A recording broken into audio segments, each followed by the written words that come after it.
آزاد امیدوار بن کر بھی تحریک انصاف کے جو امیدواران ہیں، جس طرح آروز کو اور انتخابی عملے کو دھمکیاں دے رہے ہیں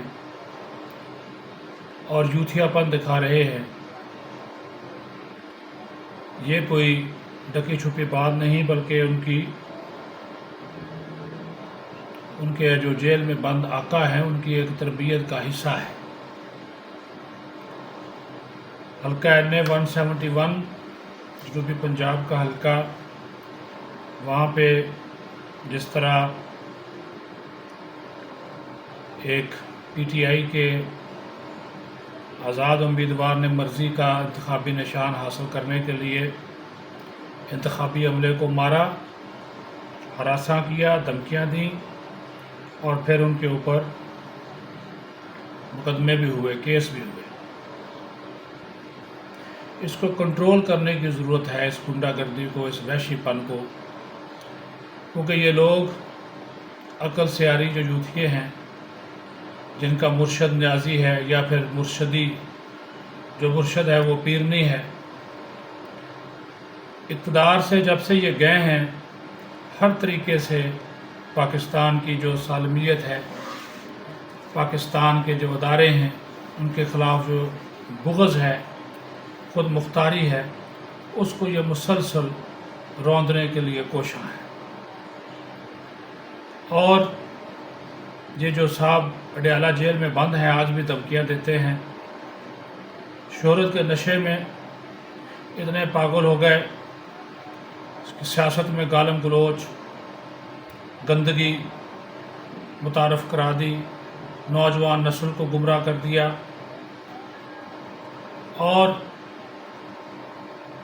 ان کی رگوں میں ریاست اور ریاستی اداروں کے خلاف بغاوت کا زہر بھرا، ایسا زہر جس کی انتہا 9 مئی 2023 کو ریاستی اداروں پر حملے سے ہوئی۔ اور پھر یہ جو لا علاج یوتھیے ہیں، انصافی بھائی کہہ لیں، یوتھیا کہنے پہ بائنڈ کر جاتے ہیں، اور سرکاری اداروں پر، سرکاری اہلکاروں پر حملے کیے، مارنے کی دھمکیاں دے رہے ہیں، قومی تشخص پر دعویٰ بول رہے ہیں۔ 13 جنوری کی رات تک عدالت عظمیٰ نے ان یوتھیوں کو، ان کے وکلاء کو اپنے دفاع کا اور دلائل کا پورا موقع دیا، لیکن یہ حقائق جھوٹ موٹ اور جھوٹی باتوں کے علاوہ کچھ نہیں کر سکے، جس پر تمام تر ثبوتوں کے بعد چیف جسٹس قاضی فائز عیسیٰ نے بلے کے نشان کو جاری نہ کرنے کا حکم نامہ آئین اور قانون کے مطابق جاری کیا۔ اس پر یوتھیے مزید سی خپا ہوئے، ان کی ٹرولنگ شروع کر دی، طوفان بدتمیزی ان کے خلاف، گالم گلوچ، غلاظت، وحشیانہ پن، اور ایسا وحشیانہ پن کہ پھر اب ان کو آزاد حیثیت میں بینگن، پولی، گاجر، بینچ، بوٹ، اس کے وغیرہ پہ انتخابی نشانات پر الیکشن لڑنے پڑیں گے۔ حالانکہ یہی یوتھیے پہلے آزادی مانگتے تھے، اب آزادی دے گئی تو پھر پاگل پن، ریاستوں پر حملے سے باز نہیں آ رہے۔ آزادی دے دی نا، آپ آزاد ہو گئے، اب اپنی جماعت میں تو نہیں رہے، آپ کو آزادی دے دی، آپ آزاد ہو گئے۔ پھر جو میں نے بات کی NA 171، رحیم یار خان PTI کے جو امیدوار تھے، ممتاز مصطفیٰ، اس نے تو گنڈا گردی اور وحشیانہ پن کی انتہا کی، DRO کے دفتر پر حملہ کیا، اسلحے کے ساتھ دعویٰ بولا اور ہوائی فائرنگ کر کے سرکاری اہلکاروں کو یرغمال بنا دیا،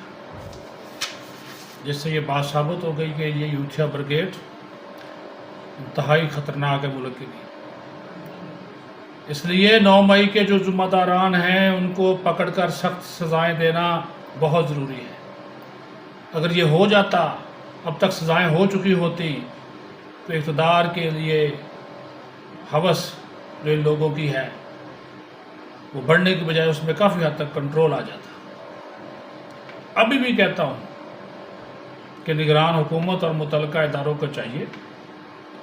کہ یوتھیوں کی اس ملک دشمنی کا علاج کریں، اس وحشیانہ پن اور گنڈا گردی کا علاج کریں، پاکستان کو ان سے بچائیں، ورنہ جس طرح ان کا یہ وحشیانہ پن، یہ گنڈا گردی بڑھتی جا رہی ہے، یہ تو پھر ملک کو نوچ کھائیں گے۔ ان کے خلاف کارروائی ضروری ہو چکی ہے۔ آپ کے پاس شواہد ہیں، روز نئی ویڈیوز آ رہی ہیں، دستاویز ہیں، آڈیوز ہیں، ویڈیوز ہیں، کیا مسئلہ ہے؟ کیوں سزائیں نہیں سناتے؟ جو بے گناہ ہے ان کو چھوڑیں، جو چھوٹے چھوٹے آپ نے بے گناہ پکڑے ہوئے ہیں، میں تو کہتا ہوں ان کو چھوڑ دیں، ان بیچاروں کا اتنا قصور نہیں ہے جو ان کے بہکاوے میں آ کر استعمال ہوئے۔ جڑ کو ختم کریں، شاخ کاٹنے سے کیا ہوگا؟ پھر پھونٹ آئیں گی، کوپلیں نکل آئیں گی۔ جڑ کاٹیں، اور ان کی جڑ وہی ہے، اس کو سزا دیں۔ جو ماسٹر مائنڈ ہے، جو اڈا جیل میں بند ہے، جو آج بھی کہتا ہے کہ میں اسٹیبلشمنٹ کو کچھ نہیں سمجھتا، جو اسٹیبلشمنٹ کو لگام دینے کی باتیں کرتا ہے، جو سیاسی جماعتوں کا علاج کرنے کی باتیں کرتا ہے۔ پاکستان کو بچانا ہے، آگے لے کر چلنا ہے، تو پھر آپ کو فیصلہ کرنا ہوگا۔ اگر آپ فیصلہ نہیں کرتے ہیں، آپ انہی کے ساتھ انہی کو قبول کریں گے، ان کو اجازت دیتے رہیں گے حملہ آور ہونے کی، تو پھر سمجھ لیجئے داستان تک نہ ہوگی آپ کی داستانوں میں۔ یہ عقل سے آ رہی ہے، یہ مرشد کے نام کے اوپر نعرے لگانے والے اداروں کو تباہ کرنے پہ تلے ہوئے ہیں۔ اس سے پہلے کہ مزید تباہی ہو، پاکستان کو بچائیے، نگران حکومت بھی آگے آئے، عسکری قیادت آگے آئے، اور اپنا کردار صحیح معنوں میں ادا کریں۔ پاکستان زندہ باد۔